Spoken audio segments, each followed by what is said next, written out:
Boom. First rant of 2026. And as always, I fucking love making these videos. I don't know why, I just love them. I love the idea of just building something online and just having people tune in.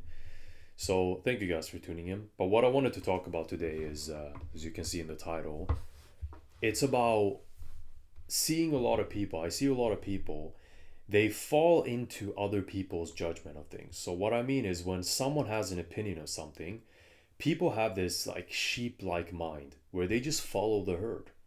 It's always like that. Someone has a negative opinion about someone. Oh yeah, that's a bad person. Well, they don't know why that person is bad. That's not even their opinion. They just adopted that opinion and used it for themselves. And now they go around and think that, and they don't even know why they think that.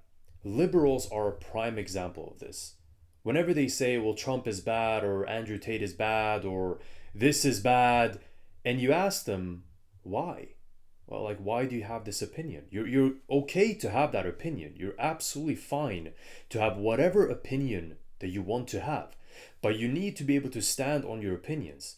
If you just have an opinion and you don't even know where it comes from or why you have it, and you just walk around and you have it, that is literally retarded. That is so stupid. That's you not even having a mind of your own. You don't even own your own opinions. You had someone else's opinions be adopted to you. And now you walk around and you think that, but you don't really think that. But maybe you're too afraid to think something else because it's not socially acceptable. But the main reason I thought about making this video was I remember, Hamza making a video or making a couple videos back and forth, with his video editor. He used to be his video editor, and they got in some form of beef. And obviously it wasn't pretty. A long relationship, a long friendship just ended in a very bad tone. But what I kind of caught up with that entire thing is I notice a lot of people, just picking sides, just deciding, oh, because his editor released these videos, that means Hamza is a bad person. He's an awful person because everything that person said must be true, right? And it's not how it works. Like, I'm not taking anyone's sides. I'm not taking his side or Hamza's side. I don't care about that. That's not why I'm making this video. But what I noticed was people just making opinions or thinking a certain way because other people said they think this way. Because his video editor said, Hamza is this and that, and now other people are commenting on his post and being like, oh, you're an awful person, you did this to him. Who cares what he did to him or what he didn't do to him? The thing is, you don't have the full story anyways. You don't know what he did and didn't do. There's always two sides to the story. And obviously they both released their sides of the story, but there's so much more nuance to what's going on under the hood that you don't know anything about, and neither do I. So these people are just attacking Hamza and hate him based on someone else's experience of Hamza. Just because someone did not get along with another person and they had a very bad experience being friends with them doesn't mean that person is a bad person. It just means they were bad for each other. It could mean that it's a bad person too, but more than likely they just weren't a match. They just weren't anyone who, like, they weren't supposed to be friends, right? They weren't supposed to have a relationship. And some people are just bad for each other, and then when they go on to other relationships, they're amazing people. So it's not them being bad people, it's just clashing with personalities and them not being fit to be friends, right? But you should always make your own judgment of things. I don't go around and hating someone or thinking a certain way of someone without knowing them. I don't like or dislike Hamza. The truth is, I don't know him. I don't know anything about him, right? I've watched videos of him, but that doesn't mean I know him as a person. You will never know someone on a personal level and the nuance to how they are, like behind the camera, without getting to know them. So People having opinions of other people, whether that's Andrew Tate or Trump or Hamza or whoever, without knowing the person is so stupid. So stupid. Even with Andrew Tate, I dated a girl and she was convinced that Andrew Tate was a human trafficker. He was an awful person. Like, awful. Like, he did all these crimes. He should be locked up. And I told her there's no proof of this, right? There's even rumors coming out that he's gonna be, proven innocent, which he has been, by the way, today. So I mean, there's no proof to this. Why do you say these things? Why do you say he's this or that? You can say he's accused of this, and he might be guilty, but why do you go around and say he is guilty? You don't know that. No one knows that. Until he's proven guilty, then you can say he's guilty. But it's not even innocent until proven guilty anymore. It's guilty until proven innocent. That's what it is.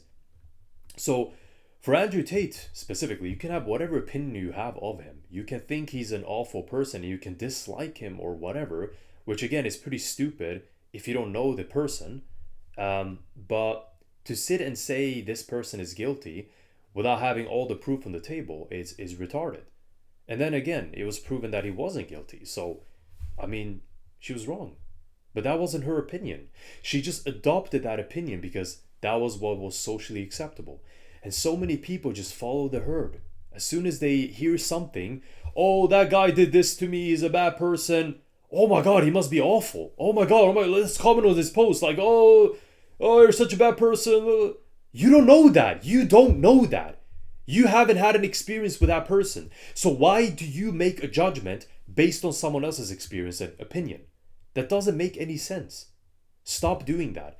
Get a mind of your own.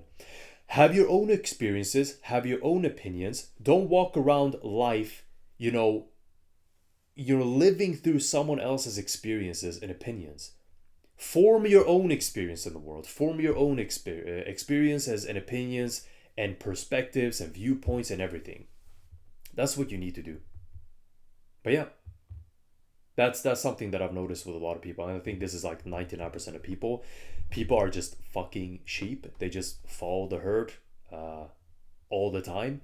And they never think for themselves. Because when you follow the herd, you know that most people share that opinion. And you know when you have that opinion, it won't be challenged.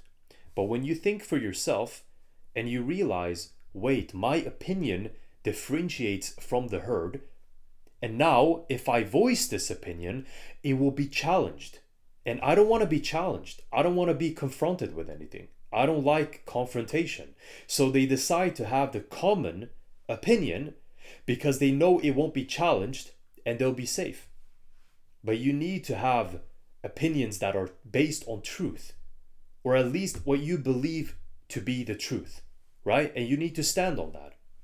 You need to stand on that always, even if it's going to be challenged. This is how you think for yourselves and create your own experiences in the world and stop living through other people being fucking sheep. So yeah, enter 2026 with this in mind. Make your own opinions. Stop jumping to conclusions. Same thing if someone says, oh, that movie was shit. You shouldn't watch it. You better go watch it. Go watch that movie. You may like it. And that person is a fucking, like, you shouldn't listen to that person. Even if that person hated it, who cares? And one final example before I end this video, and I want to talk about it. It just came to mind because, again, these videos are not scripted.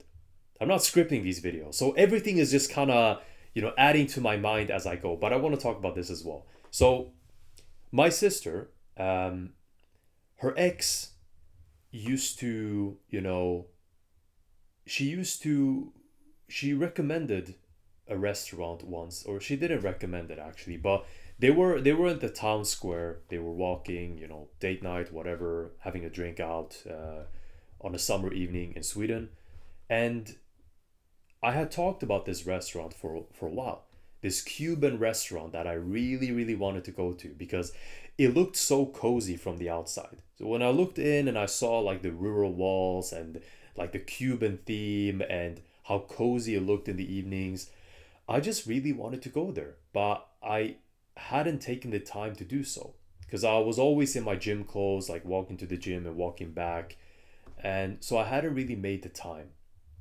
And once they were out, my sister and her ex, and they went into the restaurant. They didn't eat, but they just kind of looked in a little bit more and kind of got an idea of the restaurant.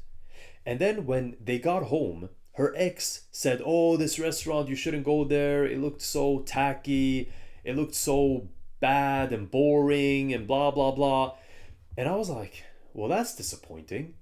I was really excited to go there. However, I'm gonna go there anyways. I'm gonna make my own experience. Maybe it's amazing.